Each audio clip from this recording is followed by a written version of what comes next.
गायत्री के इस मंत्र को तारक मंत्र कह करके पुकारता है। भव सागर से पार करने वाला, न केवल इस संसार के बल्कि उस संसार के बंधनों से भी मुक्त करने वाला। प्रश्न उठता है कि बंधन क्या है? शास्त्र कहते हैं कि बंधन और कुछ नहीं, हमारा मन ही हमारा बंधन है। जो मन बंध गया तो व्यक्ति के लिए संसार है। जो अपनी कामनाओं में, अपनी तृष्णाओं में, उनके बंधनों में उलझा हुआ है, उसके लिए उसका मन ही बंधन का कारण बनता है। मन एव मनुष्याणाम कारणम बंध मोक्षयो। ये मन ही मनुष्य के बंधन का, ये मन ही मनुष्य की मुक्ति का आधार है। हम लोग उसी दरवाजे से अंदर आए और बंध गए, और उसी दरवाजे से बाहर निकलने पर मुक्ति मिलती है। पर व्यक्ति गलती ये करता है कि उस दरवाजे को छोड़कर जिससे भीतर घुसा, बाकी के सारे दरवाजों को खटखटाता है। बिना मन के ऊपर विजय पाए, अपनी कामनाओं, अपनी वासनाओं, अपनी क्षुद्रताओं, अपनी निकृष्टताओं के ऊपर विजय पाए, संसार की कोई साधना सफल नहीं होती। साधना को संकल्प में, संकल्प को सिद्धि में बदल देने का मंत्र यदि कुछ है तो वो आत्मविजयी है। जिसको अपने ऊपर विजय आ गई, मन के ऊपर विजय आ गई, मन की वृत्तियों के ऊपर नियंत्रण आ गया, मन की इंद्रियों के ऊपर नियंत्रण आ गया, उसका जीवन सौभाग्य का प्रतीक बन जाता है। और बंधने और बांधने वाला कोई और नहीं, हम स्वयं हैं। बंदर को आपने देखा होगा, शिकारी पकड़ता है, और शिकारी किस इस तरीके से पकड़ता है, किस युक्ति से पकड़ता है। एक घड़ा लेता है, घड़े का जो मुंह होता है वो छोटा होता है, और घड़े के अंदर चने पड़े होते हैं। बंदर चने लेने के लिए जाता है, और जैसे ही मुट्ठी को बांधता है तो वो मुट्ठी बाहर नहीं आ सकती। निकलने का उपाय बड़ा सरल है, उसको सिर्फ मुट्ठी को खोलने की आवश्यकता है। बांधी उसी ने, पर न वो मुट्ठी खोलता है और न बंधन से मुक्त हो पाता है। ऐसे ही संसार के अंदर अपनी मुट्ठी डाल करके हम लोग बैठ गए। कामनाएं हमारी, वासनाएं हमारी, तृष्णाएं हमारी। बांधने का कारण हम स्वयं हैं, बंधने का कारण हम स्वयं हैं। मुक्ति का उपाय दूसरों से पूछते हैं। मुक्ति का उपाय भी वहीं से निकल करके आता है जहां से बंधने का भाव निकल करके आया। पूज्य गुरुदेव के पास एक व्यक्ति आए, उनसे बोले कि गुरुदेव, सिगरेट पीने की आदत नहीं छूटती। गुरुदेव बोले, बेटा बाजार से खरीद करके कौन लाता है? मैं। उसको जलाता कौन है? मैं। उसको मुंह से लगाता कौन है? गुरुदेव, मैं लगाता हूं। तो दूसरा कैसे छुड़ा सकता है? छुड़ाने का तरीका तो हम ही बन सकते हैं। गुरुदेव कहते हैं कि जो बंधन को बांधने का कारण है वो हम स्वयं है, मुक्ति का आधार भी हम स्वयं है, और वो मुक्ति का पथ दिखाने का कार्य सद्गुरु करते हैं। इस संसार में जहां पर तृष्णाएं कदम कदम पर बिखरी हुई हैं, उनके मध्य में, अंधकार के मध्य में वो उगते हुए सूर्य की तरह से आते हैं और हमें याद दिला करके जाते हैं कि मनुष्य के जीवन के रूप में संभावना क्या मिली, सौभाग्य क्या मिला। संत कबीर ने एक बड़ी प्यारी बात कही है। ये कहा है, आग लगी आकाश में। आकाश में आग लगी हुई, आग लगी आकाश में, झरझर परे अंगार। ऊपर से तो अंगारों की बारिश हो रही है। आग लगी आकाश में, झरझर परे अंगार, संत न होते जगत में जल जाता संसार। संत न होते तो ये संसार जल गया होता। औरों का जलता न जलता, हमारा तो जल ही गया होता। हमें पार करने का आधार सिर्फ एक शक्ति रही, परम पूज्य गुरुदेव परम वंदनीय माता जी, जिनने हमें इस संसार से मुक्ति का मंत्र दिखाया, मार्ग दिखाया, आधार दिखाया। तो उस शक्ति का आवाहन हम लोग करते हैं, जो इस संसार से, संसार के पार के सारे बंधनों से मुक्त करने का न केवल माध्यम बनती हैं, कारण बनती हैं, बल्कि मार्ग भी बनते हैं। माँ गायत्री का पावन पुनीत पवित्र मंत्र स्थिर चित्त शांत मन के साथ उस शक्ति का आवाहन जो सद्ज्ञान की, सद्भाव की, सदकर्म की, सतपथ की देवी हैं, माँ गायत्री का पावन मंत्र एक बार साथ साथ। ओम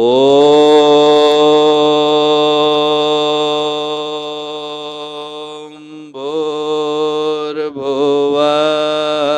स्वः तत्सवितुर्वरेण्यं भर्गो देवस्य धीमहि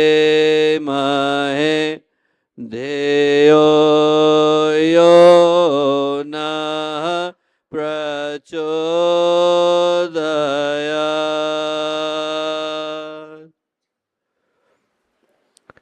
परम पूज्य गुरुदेव परम वंदनीय माता जी के दिव्य संरक्षण में इस युग का तीर्थ, माँ गायत्री का तीर्थ, शांति कुंज हरिद्वार की पवित्र भूमि, नवरात्रि की पावन बेला और उसके इस सौभाग्यशाली समय में, मुहूर्त में हम लोग आज यहाँ पर मिल रहे हैं। मित्रों, हम लोग संस्कृत में एक बात कहते हैं, बात ये कहते हैं कि जीवन की जितनी भी भेंट और मुलाकात होती हैं उनमें से प्रत्येक भेंट, प्रत्येक मुलाकात एक अभिनव अर्थ को और एक महत्वपूर्ण महत्व को लेकर के आती है।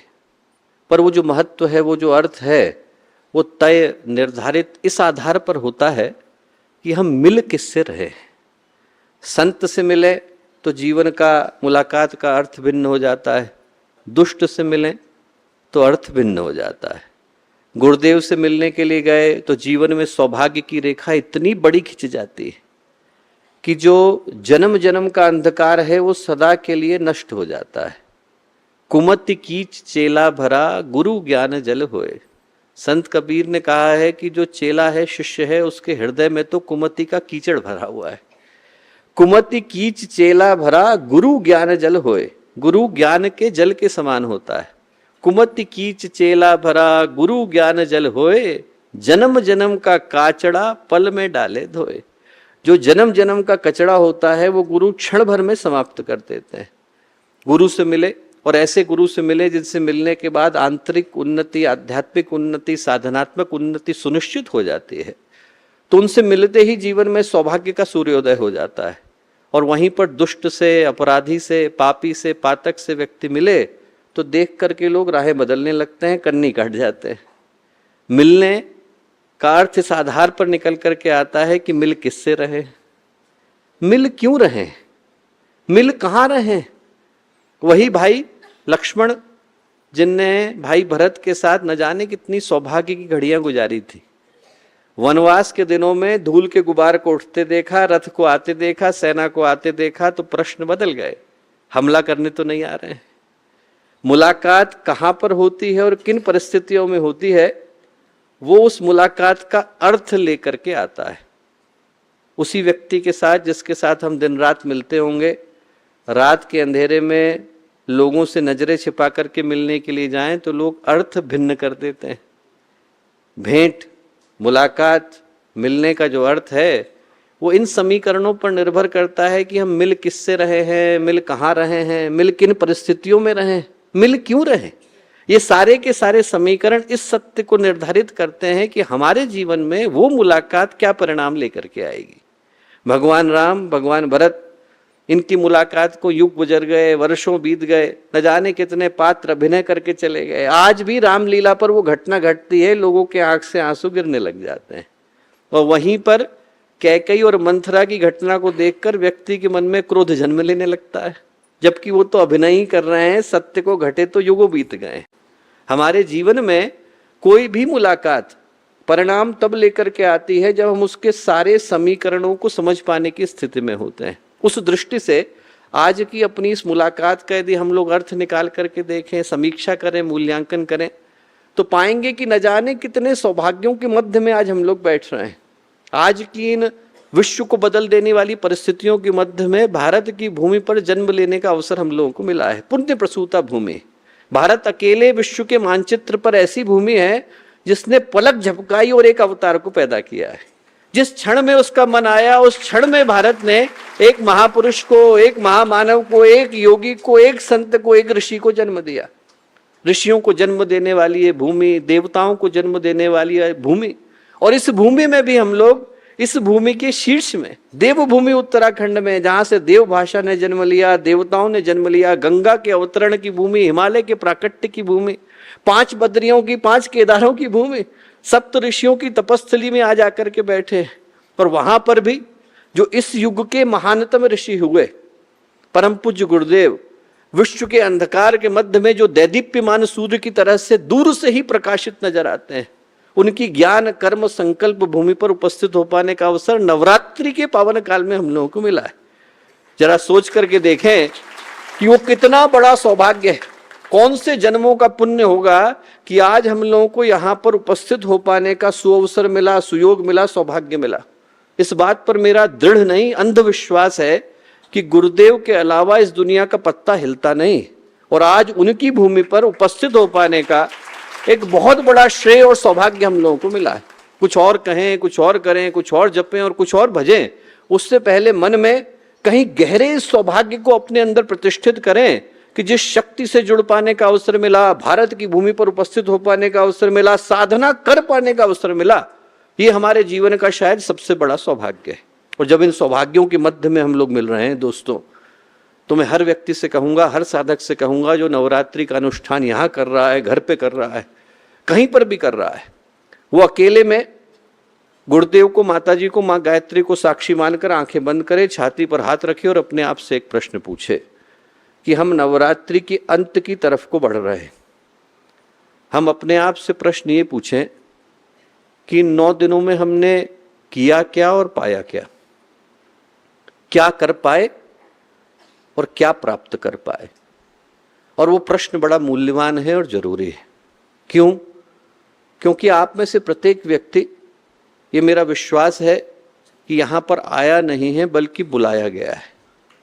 बाकी जगहों पर व्यक्ति जाता है, आपको स्कूल जाना पड़ता है, मन न हो तो भी जाना पड़ता है, आपको हॉस्पिटल जाना पड़ता है, आपको काम पर जाना पड़ता है। भगवान के यहाँ व्यक्ति जाता नहीं है, भगवान के यहाँ व्यक्ति बुलाया जाता है। बाकी जगहों पर व्यक्ति अपनी इच्छा से जाता है। जब आपकी इच्छा हुई तो आप जाएंगे, भगवान के यहाँ आप अपनी इच्छा से नहीं, भगवान की इच्छा से जाते हैं। और आप में से प्रत्येक व्यक्ति यानी सौभाग्य के क्षणों में अपने आप को यह आश्वासन दे और इस बात पर विश्वास रखे कि इन परिस्थितियों में आप लोग यहाँ खींच करके बुलाए गए और आप लोग भी अपना अपना कीमती समय निकाल करके आए। आज व्यक्ति स्वार्थी हो गया, लालची हो गया, इतनी छोटी छोटी भावनाओं से भर गया, इतनी निकृष्ट भावनाओं से भर गया कि यदि उसकी इच्छा पूरी होती न दिखे, उसकी कामना पूरी होती न दिखे, तो अपने बिस्तर से नीचे उतरने को तैयार नहीं होता है। हमें मिलेगा क्या? आदमी पहले ये पूछता है और पहले ये सोचता है कि हमें मिलेगा क्या। और ऐसे में आप लोग साधना करने के भाव से यहाँ आकर के उपस्थित हुई है, क्या कम सौभाग्य की बात? मैं कहीं पर पढ़ता था कि एक व्यक्ति था बहुत ही ज्यादा कंजूस, इतना ज्यादा कंजूस कि 1 पैसा खर्च करने को तैयार नहीं होता था। कहीं पर उसने संत के उद्बोधन में सुना कि पुण्य तो करना अनिवार्य होता है, नहीं तो अगले जन्म में कुछ मिलेगा नहीं। पुण्य कैसे करें? कोई पूजा पाठ करनी चाहिए। गांव के पुजारी के पास गए, गांव के पुजारी से बोले कि आप कोई पूजा पाठ का तरीका बताओ, ऐसी पूजा पाठ का तरीका बताओ जिसमें 1 भी पैसा नहीं लगता। पुजारी बोले, भैया भगवान जो है भावनाओं के भूखे हैं, पत्रम पुष्पम फलम तोयम, उनको तो पत्र चाहिए, पुष्प चाहिए, फल चाहिए, तोय चाहिए, इसके अलावा क्या चाहिए भगवान को? कंजूस बोला, मुफ्त में मिलते हैं क्या? अरे फल पुष्प के लिए भी तो पैसा लगता है। बोले, आपने कभी खरीदा है क्या? फल भी तो कहीं से खरीद के आता है। तो बोले कि अरे भैया तो शांति कुंज चला जा, शांति कुंज में तो 1 पैसा नहीं लगता। तो बोला, आने जाने का टिकट तो लगता है, आने जाना मुफ्त में होता है क्या? बोले, आने जाने का टिकट तो लगेगा, आप कह रहे हो वहां चले जाओ। तो जो पुजारी थे बोले, भैया जो तेरे मन में आए वो कर। उसने किताबें पढ़ी, किताबों में पढ़ा, एक जगह लिखा था कि मानस पूजा सर्वोच्च पूजा है। और जो मानस पूजा है उसे अध्यात्म की सबसे बड़ी पूजा इसलिए कहा गया कि व्यक्ति की भावनाएं इतनी पवित्र हो जाती हैं कि उसने आंखें बंद करी तो भगवान सामने आ गए। उसने मन जैसे ही अपना बंद किया वैसे ही आंखें बंद करते ही दिखा कि मैं कैलाश में हूँ, भगवान का अभिषेक कर रहा हूँ, जल चढ़ा रहा हूँ, दूध चढ़ा रहा हूँ, घी चढ़ा रहा हूँ। ऐसा ही उसको लगा कि मानस पूजा तो शास्त्र कहते हैं कि सर्वोच्च पूजा है, इससे बढ़कर के तो दूसरी पूजा नहीं। तो उसने कहा ये पूजा जो है, कंजूस को लगा इसका अर्थ दूसरा है। इसका अर्थ ये है कि इसमें तो हींग लगे न फटकर, ही रंग भी चोखा है, पैसा तो खर्च ही नहीं होना, मन ही मन में पूजा करनी है। इसमें तो एक चीज खरीदने की जरूरत नहीं है।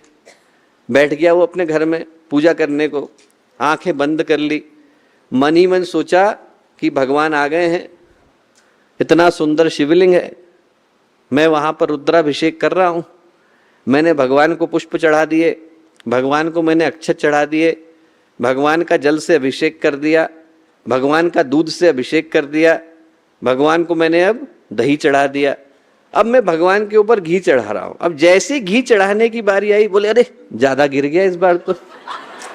मन ही मन कर रहा है और मन में लगा कि मैंने घी ज्यादा डाल दिया है।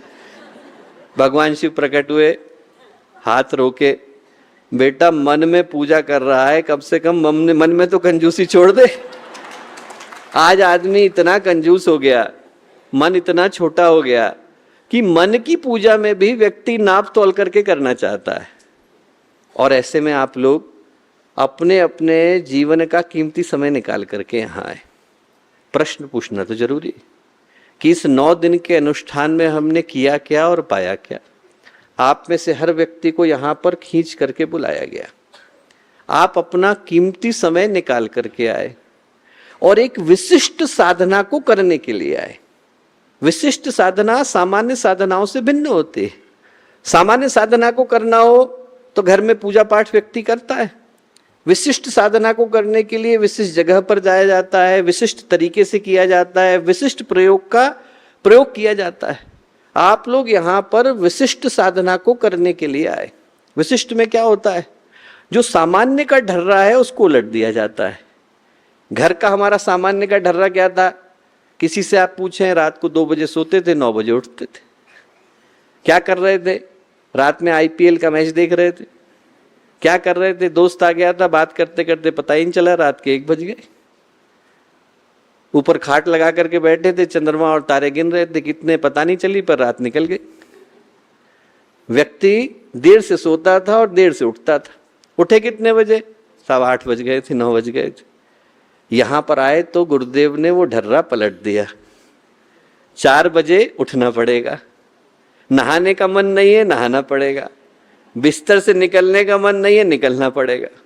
वो जो आपके रोजमर्रा के दिनचर्या का ढर्रा था पलट गया, खाने का ढर्रा पलट गया।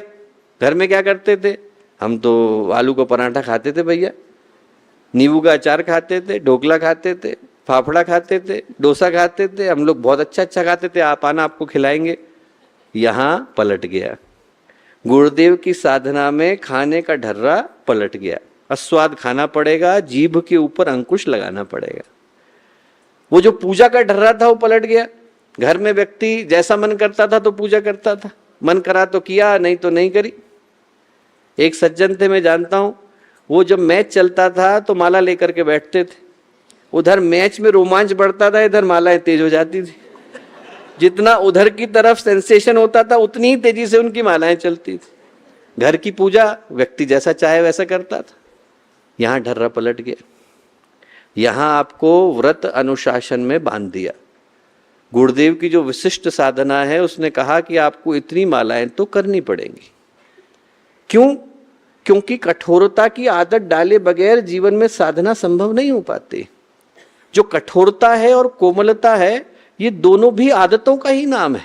हमारे जीवन में विशिष्टता आती है जब आदमी संग्राम जिंदगी है, लड़ना उसे पड़ेगा। जब उस संग्राम से व्यक्ति गुजरता है, जब उसको घिसा जाता है, उसको निखारा जाता है। एक राजा गए जंगल में, वहां पर उन्होंने देखा कि एक किसान है और वो एकदम चट्टान के ऊपर आराम से सो रहा है। बड़ा आश्चर्य हुआ। उनने अपने मंत्री से कहा कि मंत्री जी, ये आदमी तो बड़ा तपस्वी, चट्टान के ऊपर सो रहा है, जहां पर हमसे चलते नहीं बनता, इधर उधर सांप घूम रहे हैं, बिच्छू घूम रहे हैं, उनके मध्य में सो रहा है। मंत्री जी बोले, राजन, ये जो कठोरता है, कोमलता है, मनुष्य की आदत का हिस्सा है, सिर्फ इसको आदत पड़ने की दे रही है। बोले इसका क्या मतलब है? बोले आप 3 महीने के लिए इसे हमें दे दीजिए। मैंने कहा ठीक, लेकर के आए। जो सबसे बड़ा महल था वहां पर मंत्री जी ने ठहराया। एकदम सुंदर सुंदर मखमली कालीन लग गए, बढ़िया वाला गद्दा आकर के लग गया, गुलाब की पंखुड़ियां डाल दी, इत्र लगा दिया गया। 5-6 लोग सेवा करने के लिए आ गए। 10 दिन तो किसान सो नहीं पाया, उसको चट्टान पर सोने की आदत थी। 10 दिन के बाद आदत पड़ गई। धीरे धीरे करके वो आदत इतनी गहरी हो गई कि भूल ही गया कि मैं किसान था और जंगल में चट्टानों के ऊपर सोया करता था। 3 महीने गुजरे तो मंत्री जी बोले राजा से कि राजन, हमारा वाला स्पेसिमेन रेडी है, आप कभी भी आकर के परीक्षा ले लीजिए। राजा ने कहा कैसे लूं? जैसा आपका मन करे वैसे ले लीजिए। राजा ने सूखे पत्ते लिए और उसके बिस्तर के ऊपर डलवा दिए। सूखे पत्ते बिस्तर के ऊपर डलवा दिए। वो जैसे ही सोने के लिए आया तो गुस्से से आग बबूला हो गया, हमारे मखमली कालीन के ऊपर सूखे पत्ते किसने डाले? मंत्री बोले राजन, ये वही किसान है जो चट्टान के ऊपर चैन से सोता था। 3 महीने गुजर गए हैं, इसकी आदत बदल गई। हमें अपने जीवन में कठोरता की आदत डालनी पड़ती है। कठोरता की आदत डलती है तो साधना विशिष्ट हो पाती है। आपके पास 2 तरीके के सुरक्षा बल हैं भारत में। एक तो वो है जो सामान्य है, एक वो है जिनको हम स्पेशल फोर्सेस कह करके पुकारते हैं। नाम दोनों का सुरक्षा बल है। होमगार्ड का नाम भी सुरक्षा बल है और ब्लैक कैट कमांडो का नाम भी सुरक्षा बल है, पर दोनों की ट्रेनिंग अलग हो जाती है। पाकिस्तान के ऊपर हमला करना हो तो होमगार्ड को कोई नहीं भेजता, पर स्पेशल फोर्सेस को भेजता है। आपकी गुरुदेव के द्वारा गायत्री महाविज्ञान में लिखी हुई जो नवरात्रि की साधना है, वो साधना की कमांडो ट्रेनिंग है। उसमें आपको साधना के क्षेत्र का कमांडो बनाया जाता है। शरीर के ऊपर, मन के ऊपर, भावनाओं के ऊपर, चिंतन के ऊपर, मान्यताओं के ऊपर, आस्थाओं के ऊपर जो जो हमारे कुछ संस्कार हैं, उनसे हमको 2-2 हाथ करने पड़ते हैं। अपने को निखारना पड़ता है। मन नहीं है, करना पड़ेगा। आपको लगता है कि नहीं ये खाने का मन है, आपको हटाना पड़ेगा। आपको लगता है कि ये बोलने का मन है, आपको मौन रहना पड़ेगा। ये आपके साधना क्षेत्र की कमांडो ट्रेनिंग है। क्यों? क्योंकि गुरुदेव ने कहा कि जो जीवन का शीर्षासन है वही अध्यात्म है। अध्यात्म का अर्थ क्या है? मनुष्य को उलट करके सीधा कर देना, उल्टे को उलट करके सीधा कर देना। क्यों? क्योंकि संघर्ष के पथ से व्यक्ति गुजरता है, तभी उसके जीवन में सौभाग्य आ पाता है। लाखों वर्षों तक कोयला घिसा जाता है तो हीरा बन पाता है। भट्टी में लोहा तपता है तो कुंदन बन पाता है। प्रकृति के प्रतिरोधों को, आंधी को, झंझावात को बीच सहन करता है तो वृक्ष बन पाता है। और धाराओं को चीर पाता है तो व्यक्ति तैराक बन पाता है। संघर्ष की भट्टी से जो निकलता है वही महापुरुष बन पाता है। व्यक्ति के जीवन में जब तक संघर्ष नहीं हो तब तक वो उसको निखार करके जाते नहीं। आप सारे महापुरुषों को उठा करके देख लीजिए, उनके लिए जिंदगी संग्राम ही रही। हमें लगता है कि भगवानों की जिंदगी आसान रही होगी, भगवान राम की आसान थी क्या? हम अपने आप को उनकी जगह पर रख करके देखें और सोचें। चक्रवर्ती सम्राट बनने के लिए जा रहे हैं। भारत के सारे राजाओं को आमंत्रण भेजा गया है, अभी विवाह करके आए, अभी जो है बिगुल नाचे बजने बंद नहीं हुए हैं, पूरे मंगल गीत चल रहे हैं। उन मंगल गीतों के बीच में सीढ़ी चढ़ करके जा रहे हैं, क्या करने के लिए? राज्याभिषेक। और आदेश क्या मिलता है? वन गमन का, जंगल को जाइए।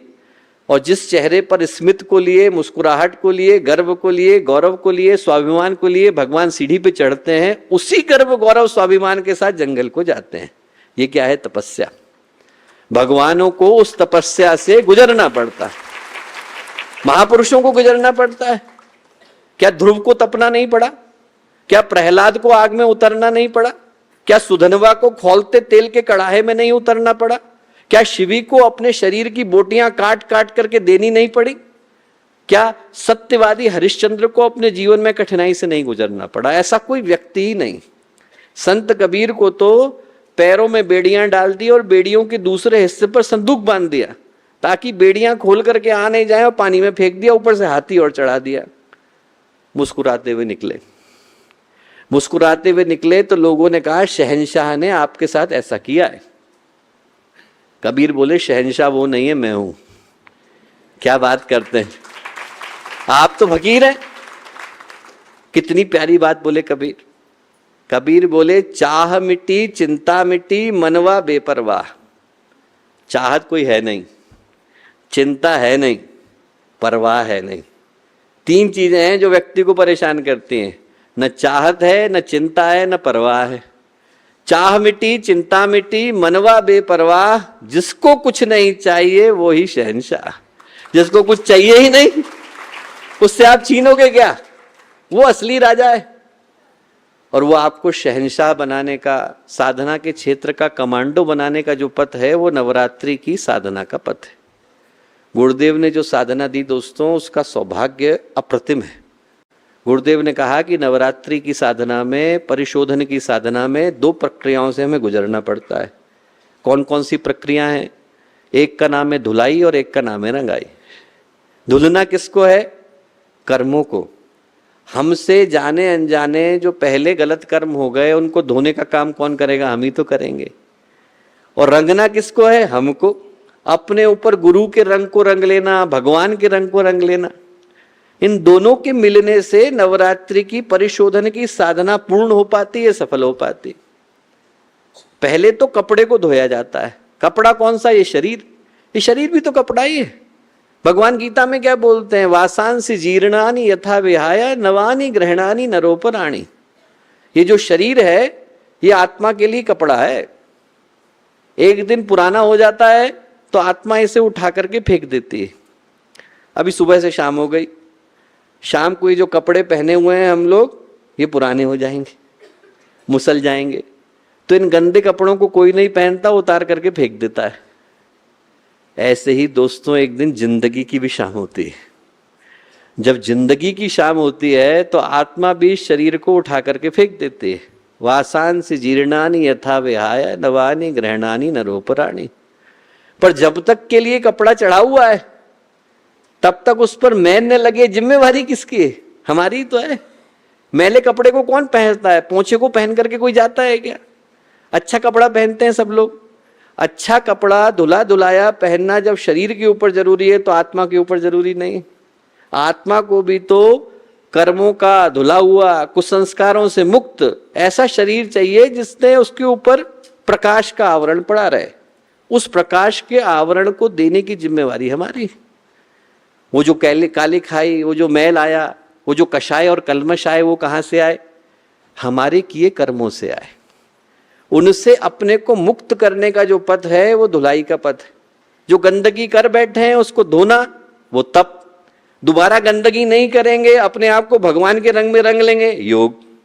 एक जगह में सफाई है, एक जगह में नई तैयारी है। ये दोनों मिल जाते हैं तो नवरात्रि की साधना हो जाती है। और होने के लिए एक ही चीज को समझना जरूरी। हमने गंदगी करी कैसे थी? जो गंदगी होती है वो कर्मों से होती है। भगवान ने इंसान को विशेषाधिकार दे करके भेजा है, वीटो पावर है। वीटो पावर क्या है? हर व्यक्ति को जो यहाँ बैठा है, बातों को घर पे सुन रहा है, कहीं पर भी है, दुनिया के किसी कोने में, हमको मानता है नहीं मानता, वेदों को मानता है नहीं मानता, उपनिषदों को मानता है नहीं मानता, फर्क नहीं पड़ता। हर वो व्यक्ति जो धरती पर है उसको कर्मों को करने की स्वाधीनता है। आपका जो मन करे वो कर्म करने के लिए आप स्वतंत्र हैं। बाकी जितने प्राणी हैं उन सब के लिए बंधी बंधाई व्यवस्था है, उसी के अनुरूप उनको जीवन जीना पड़ता है। बकरी है, घास फूस खा करके गुजारा करना पड़ेगा।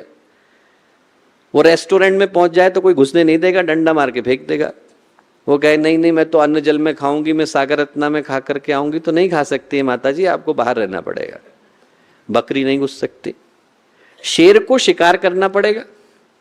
हरेक के लिए बंधी बंधाई व्यवस्था है। बकरी अपने दिए गए निर्धारित भोजन को ही ग्रहण कर सकती, शेर शिकार कर सकता है। कल को वो कहे कि मैं चंद्रायण करूंगा तो करने देगा कोई? कोई नहीं करने देगा। आ जाए यहाँ पर स्वागत कक्ष पे नाम लिखाने के लिए कि मैं चंद्रायण की साधना के लिए आया हूं तो सब घबरा जाएंगे, वन विभाग को बुलाना पड़ेगा। शेर चंद्रायण नहीं कर सकता। बकरी घास फूस खानी पड़ेगी, मछली डुबकी लगानी पड़ेगी, बंदर को पेड़ पे चढ़ना पड़ेगा। इंसान फ्री स्टाइल है, जो मन करे वो आप करने के लिए स्वतंत्र हैं, कोई रोकता नहीं। हम कर्म अपने मन माफिक कर सकते हैं। कर्म प्रधान विश्व रचि राखा। भगवान ने संसार को कर्म के आधार पर बनाया है। जो कर्म करें वो करने के लिए स्वतंत्र है। प्रकृति न रोकती है न टोकती है। विभीषण तपस्या करने के लिए बैठते हैं, प्रकृति हाँ पठाती। भगीरथ बैठते हैं, प्रकृति हाँ करती है। रावण बैठता है तो भी हाँ करती है। कुंभकर्ण बैठता है तो भी हाँ करती है। मना करने के लिए नहीं आती कि तपस्या नहीं कर सकते।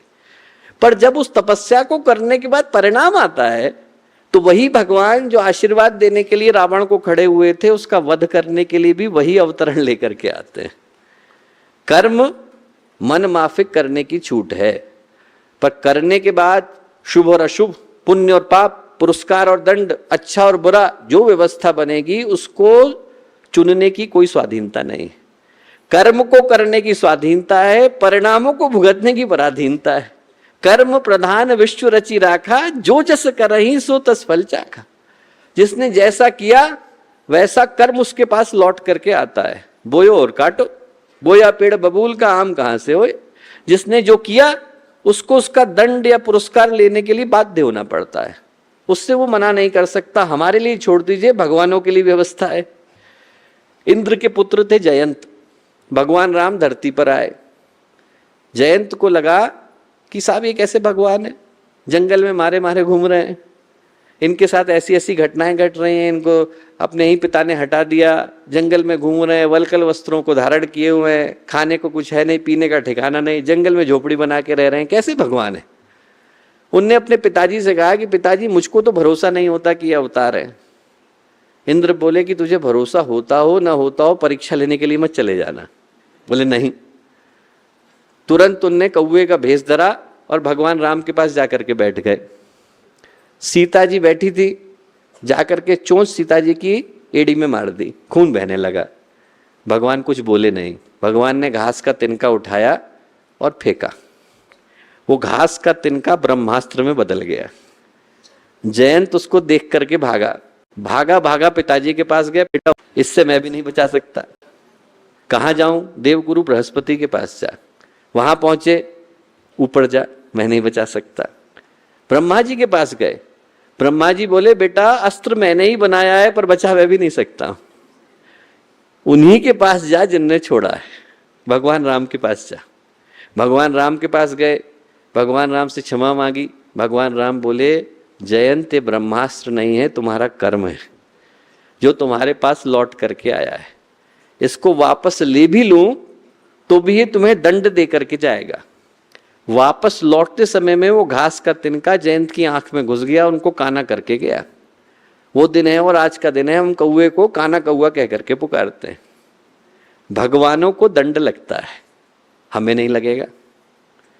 भगवानों को उस परीक्षा से गुजरना पड़ता है, हमें नहीं गुजरना पड़ेगा। गुरुदेव के पास एक व्यक्ति आए, बोले सजा हो गई है, गुरुदेव ऐसी कोई जगह बता दीजिए जहां पर मैं जाकर के छुप जाऊं और सुरक्षित रहूं। गुरुदेव बोले दुनिया से बाहर तो नहीं भाग जाएगा बेटा, जहां तक दुनिया है वहां तक कर्म है और कर्म के परिणाम है, भुगतना हर एक को पड़ता है। ऐसा कोई व्यक्ति ही नहीं जिसको कर्म का परिणाम भुगतने से छूट मिल गई हो। न वहां पर कोई कंफ्यूजन है, न वहां पर कोई कंसेशन है। कोई ये सोचे कि थोड़ा कम मिल जाएगा, डिस्काउंट है, नहीं। कोई ये सोचे कि हम थोड़ी घूस दे देंगे, ब्राइबरी है, नहीं। जितना है आपको भुगतना पड़ेगा। हर व्यक्ति के लिए वो व्यवस्था है। एक बड़े प्रसिद्ध संत हुए लाहड़ी महाशय। लाहड़ी महाशय जा रहे थे सड़क पर, उनका एक शिष्य साथ में चल रहा था। एक जगह पर रुके और जोर से चिल्लाए कपड़ा फाड़। क्या कह रहे हैं गुरुदेव? कपड़ा फाड़, कपड़ा फाड़। तुरंत बोले धोती फाड़ अपनी। उसने घबरा के धोती फाड़ी। फाड़ी फाड़ी इतनी देर में एक पत्थर आकर के सिर पे लगा, खून बहने लगा। बोले अब यहां लगा दे। तो उनका शिष्य जो है लाहड़ी महाशय से थोड़ा आगे जाने पर बोला, बोले गुरुदेव एक बात बताइए, जब आपको ये पता ही था कि पत्थर आकर के लगने वाला है, तो क्या ये समझदारी नहीं होती कि हम लोग दूसरे रास्ते से चले जाते? आपको पत्थर नहीं लगता? लाहड़ी महाशय बोले बेटा वो पत्थर नहीं, मेरा कर्म था। आज पत्थर से बच जाता, कल को जब वो चट्टान बन करके लौटता तो कौन झेलता? महापुरुष इस सत्य को जानते हैं। लोग कहते हैं कि भगवान ने हमें क्यों नहीं बचाया, गुरुदेव ने क्यों नहीं बचाया। जानते हैं वो, उनको सारे कालों का ज्ञान है, पर वो जानते हैं कि इस कर्म से आज बचाया तो कल को ये बड़ा होकर के लौटेगा। भगवान कृष्ण थे, अभिमन्यु तो उनका अकेला भांजा था, सुभद्रा का पुत्र। रणभूमि में भगवान के होते होते वध हो गया और अकेला भांजा था। सुभद्रा रोने लगी, बोले आप कैसे भगवान हो? आपके होते होते आपके भांजे का वध हो गया, आपका सबसे प्यारा भांजा था, ये क्या हुआ?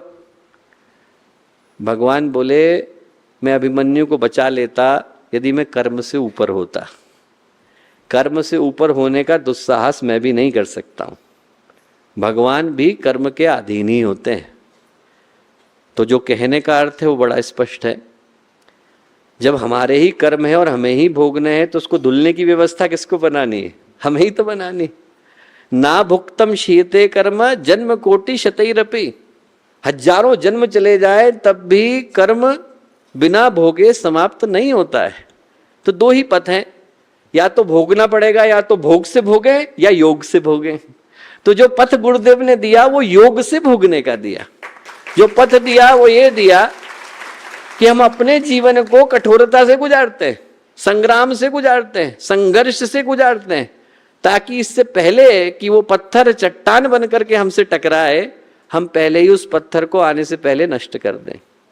जो नवरात्रि की साधना है, विशिष्ट साधना है, परिशोधन की साधना है, इसमें हम दो प्रक्रियाओं से गुजरते हैं, धुलाई है और रंगाई। धुलना किसको है? कपड़े को। कपड़े में क्या लग गया है? मैल। कपड़ा कैसे धुलने के लिए जाता है?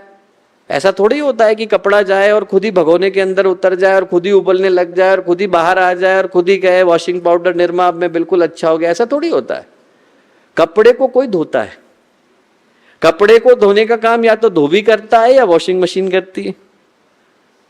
गुरु धोबी शीस कापड़ा साबुन सिरजनहार। संत कबीर ने क्या कहा? गुरु धोबी है, शिष्य कपड़ा है, भगवान का नाम जो है साबुन है।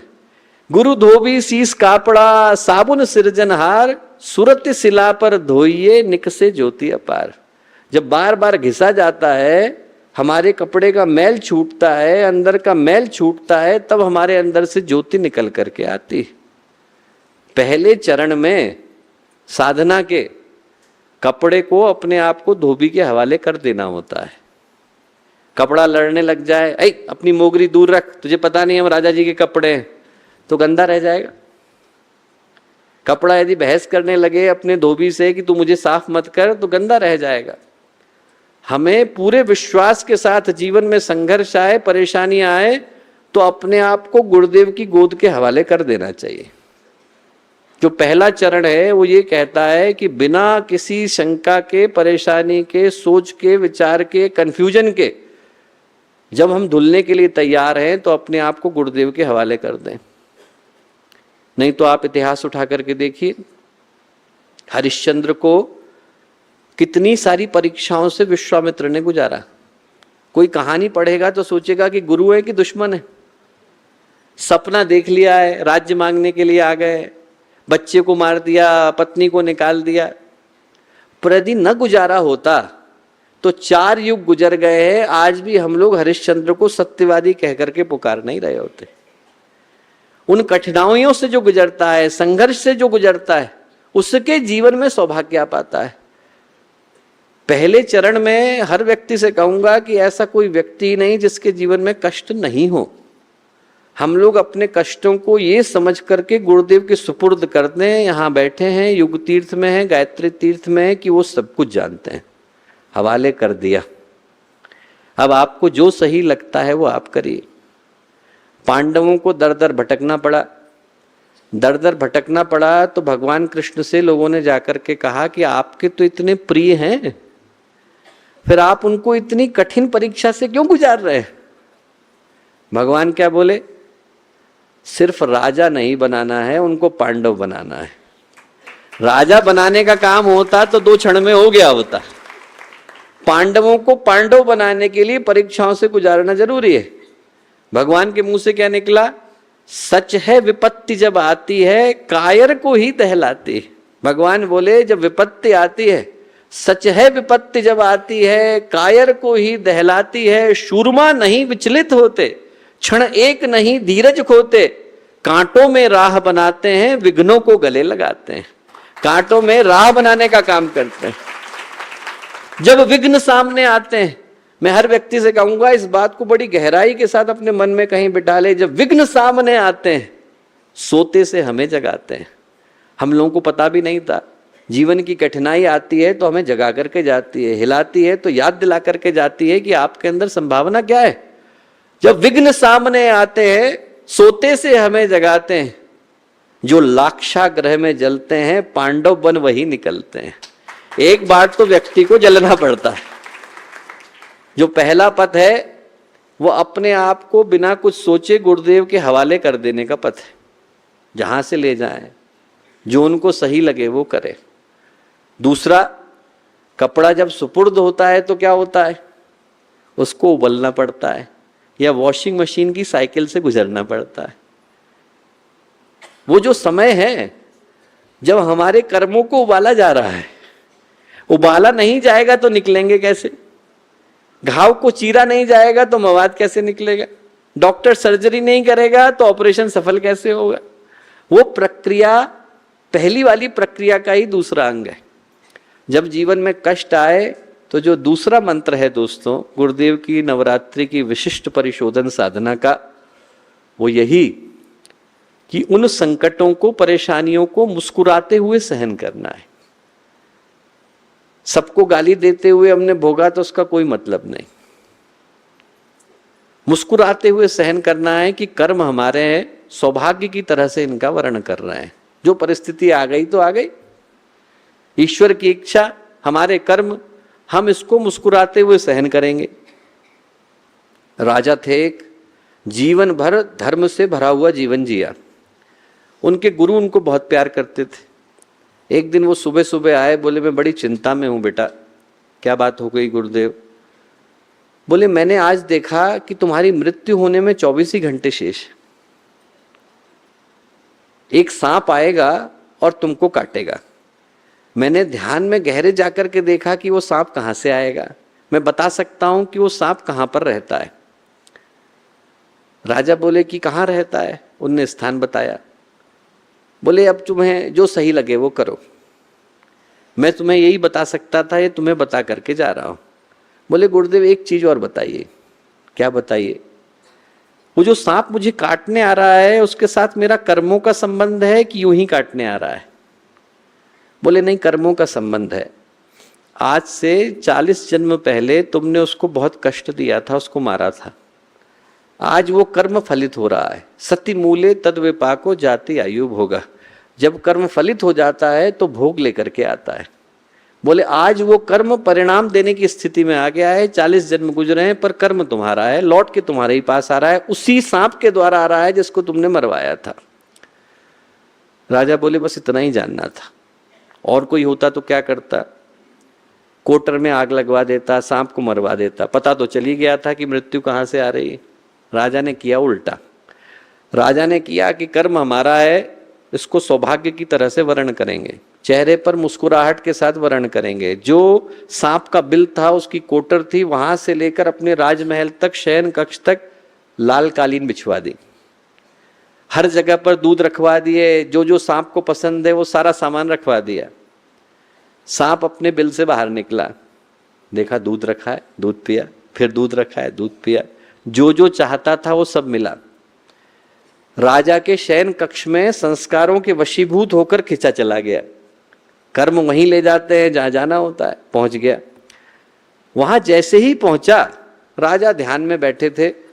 उनने कहा कि मैं तुम्हारी ही प्रतीक्षा कर रहा था, मेरे जीवन का अंतिम क्षण आ गया, तुम्हारे द्वारा मेरी मृत्यु होनी निर्धारित है, तुम्हारे प्रति मेरे मन में कोई वैर नहीं, मुझे काटो और अपने कर्तव्य का निर्वहन करो। वो सांप बोला, उनकी गोद में सिर रखा, मुस्कुराया और वापस लौटा। लौटते लौटते राजा से बोला, राजन तुम मेरे दोषी नहीं हो। जो मेरा दोषी था वो 40 जन्मों पहले मर चुका है। आज तो यहां पर बदला हुआ इंसान बैठा। जिस दिन हम कष्टों को मुस्कुरा करके सहना सीख जाते हैं, हम अपने आसपास के कष्टों को देखें, उन्हें मुस्कुरा करके सहन करें, उस दिन हमारे जीवन में तप के साथ तितिक्षा का उदय होता है। तितिक्षा का अर्थ है मुस्कुराते हुए कष्टों को सहन करना। आंधियां चल रही हैं, हमने चलाई नहीं, कर्मों ने चलाई है।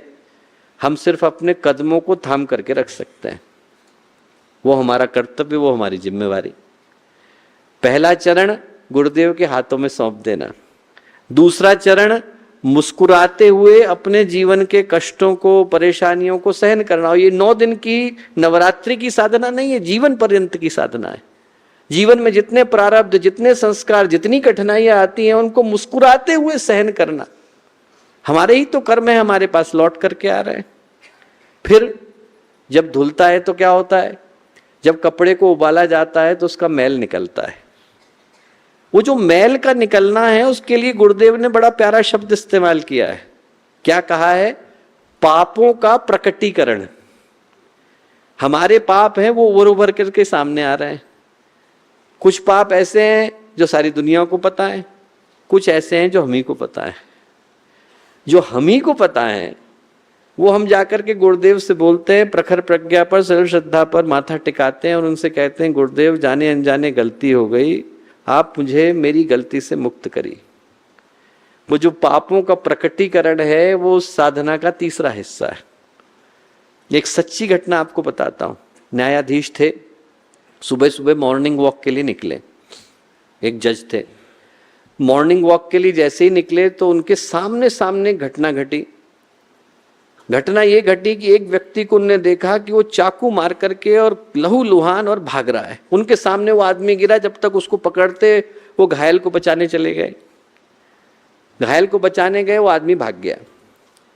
संयोग ऐसा हुआ कि अपराधी पकड़ा गया और वो मुकदमा उन्हीं की अदालत में आया। जब अदालत में आया तो उन्होंने देखा कि ये तो वो व्यक्ति ही नहीं, अपराधी को तो मैंने अपनी आंखों से देखा है, ये तो कोई और है, ये कौन आ गया? पर जो साक्ष्य थे, सबूत थे, गवाह थे, सबके सब उसी के अगेंस्ट में बोल रहे थे। जो पुलिस रिपोर्ट बना करके लाई उसी के उसमें, पुलिस वाले से उन्होंने अकेले में बात करी। पुलिस बोला साहब क्या करें, सारे के सारे लोग इसी का नाम ले रहे हैं, जितने गवाह थे सब उसी का नाम ले रहे हैं। और उनमें से कोई उनको बुरा आदमी भी नहीं लगा, ऐसा भी नहीं लगा कि कोई जानबूझ करके इसको फंसाने की कोशिश कर रहा है। पर उनके मन में शंका थी, उनको लगा कि इन प्रमाणों के आधार पर मैं सजा सुना दूंगा तो बेगुनाह को सुना दूंगा। उनने उसको अकेले में बुलाया, बोले इसको हमारे चैम्बर में भेज दो। भेज दिया गया। उनने उससे कहा कि एक बात बता, तू अपराधी नहीं है, ये सिर्फ तू नहीं जानता, मैं भी जानता हूं, मेरे सामने की घटना है। बोले पर सारे साक्ष्य और सबूत तेरे ही विरोध में जा रहे हैं, एक बात बता, तेरे से जाने अनजाने कोई पाप तो नहीं घटा? बोला मैंने अपनी चाची को मारा था, उस घटना को कोई जानता नहीं है। न्यायाधीश बोले तब सही है, तेरा कर्म तेरे पास लौट करके आ रहा है। मुझे लगा कि मैं कहीं बेगुनाह को सजा न दे बैठूं, पर भगवान देने को तैयार है। हमारे पाप प्रकटीकरण का कोई न कोई मार्ग ढूंढ लेते हैं। एक जगह से व्यक्ति रोके तो दूसरी जगह से आ जाते हैं। गुरुदेव कहते हैं जिनको हम जानते हैं, जिनको नहीं जानते, सिर्फ 100 मीटर की यात्रा करनी है सजल श्रद्धा पर, प्रखर प्रज्ञा पर। इधर चले गए तो अखंड दीपक पर, ऊपर चले गए तो गुरुदेव के कक्ष में, और ज्यादा दूर न जाना हो तो अपने अंतर मन में गुरुदेव के सामने बैठकर निष्पक्षता के साथ, ईमानदारी के साथ अपने सारे बुरे कर्मों को उनके सामने खोल करके रख दें। जो परिशोधन की प्रक्रिया है वो कहती है पहले चरण में अपने आप को सौंप दें। सौंप दिया, उबलने के लिए तैयार हो जाएं, मुस्कुराते हुए सहन करें। हमारे जो पाप हैं वो उभर करके आएंगे, उन्हें गुरुदेव के सामने रख दें। और जो अंतिम प्रक्रिया है वो क्या? कपड़ा नया हो गया, धुल करके साफ हो गया, मैल चला गया। अब जब मैल चला गया, कपड़ा नया हो गया, साफ सुथरे कुर्ते को, धोती को पहन करके हम जा रहे हैं, तो आदमी नाली में थोड़ी कूदता है। हम भगवान से कहते हैं कि अब नए हो गए हैं, अब दोबारा हमारे जीवन में गंदगी नहीं लगाएंगे। जो चौथा चरण है वो ईश्वर से ये प्रार्थना करने का है, गुरु से ये प्रार्थना करने का है कि दोबारा हमसे वो गलती ना हो जाए जो एक बार कर बैठे। जो असली परिशोधन की प्रक्रिया है वो ये चलती है, और सिर्फ एक कर्म के चक्र से नहीं, अनेकों चक्रों से व्यक्ति को मुक्त करती है। जिसके जीवन में अहर्निश चल रही है उसके जीवन में परिशोधन अहर्निश हो रहा है। और जितनी गुरुदेव ने वैज्ञानिक तरीके से परिशोधन की प्रक्रिया बताई है उतनी दुनिया में किसी ने बताई ही नहीं। सिर्फ प्रायश्चित की कहानी नहीं है, सिर्फ कन्फेशन तक वो सीमित नहीं है, बल्कि ये प्रार्थना भी उसके साथ जुड़ी है कि जिन कारणों से मेरे कर्म आए उनको धोने का प्रयास भी मैं स्वयं ही कर रहा हूं, दोबारा गंदा नहीं होगा इसका प्रयास भी स्वयं कर रहा हूं। गुरुदेव कहा करते थे, लोगों ने अध्यात्म का अर्थ गलत निकाल लिया। अध्यात्म का अर्थ क्या बना लिया? बाजीगरी। गुरुदेव बोलते थे कि क्या होता है इसमें लोग देवताओं को कबूतर और देवियों को मछली समझ के बैठ गए। कबूतर को कैसे पकड़ता है? बहेलिया। चावल फेंका, अब देखो कबूतर पकड़ में आएगा, एक नहीं पकड़ में आएगा तो दूसरा आएगा। गुरुदेव बोलते थे लोग ऐसे ही करते हैं, चावल लेकर के गए और भगवान के आगे डाल दिया, हनुमान जी पकड़ में आएंगे, नहीं पकड़ में आएंगे तो गणेश जी आ जाएंगे। भगवान कोई कबूतर थोड़े हैं, भगवान कोई मछली थोड़े ही है कि आटे को पकड़ने के लिए आ जाएंगे। भगवान सद्गुणों के समुच्चय का नाम है। हमारी जो साधना की प्रक्रिया है वो चमत्कार की नहीं, परिष्कार की प्रक्रिया है। गुरुदेव ने जो अध्यात्म बताया है, इस अध्यात्म में चमत्कार की कोई गुंजाइश ही नहीं, इसमें सिर्फ परिष्कार की गुंजाइश। ऐसा नहीं है कि पर्ची लिखी चमत्कार हो जाएगा ना, यहां पर व्यक्ति को अपने कंधे, व्यक्ति को अपना पैर इतना मजबूत करना पड़ेगा कि आप उसके ऊपर अपने व्यक्तित्व को अच्छे से टिका सके। जिसका टिक गया उसके जीवन में अध्यात्म आ जाता है, जिसके अंदर वो साहस आ गया, संग्राम आ गया, उसके जीवन में चमत्कार हो जाता है। तो हम लोग इस युग के भगवान के द्वार पर आकर के खड़े हुए, यहां से वो लेकर के जाए जिससे जीवन में सौभाग्य की घड़ियां सदा के लिए शुरू होती। एक अंतिम कहानी सुना करके बात को समाप्त करूंगा। कहानी क्या? कहानी हमको गुरुदेव सुनाते थे कि एक राजा थे, जंगल में गए शिकार करने के लिए, करते करते भटक गए, अंदर जंगल में गहरे चले गए, भूखे प्यासे भटकते रहे 3 दिन तक। 3 दिन के बाद क्या हुआ कि एक उनको किसान दिखाई पड़ा। किसान उनको अपनी झोपड़ी में ले गया, खाना खिलाया, पानी पिलाया, शुश्रूषा करी, उनकी सेवा करी। जब वो ठीक हो गए तो वो किसान उनको सही मार्ग पर छोड़ने के लिए आया। अब आप यहाँ से अपने राज्य को जा सकते हैं, सही रोड है, आप इसको पकड़ेंगे सीधे चले जाएंगे।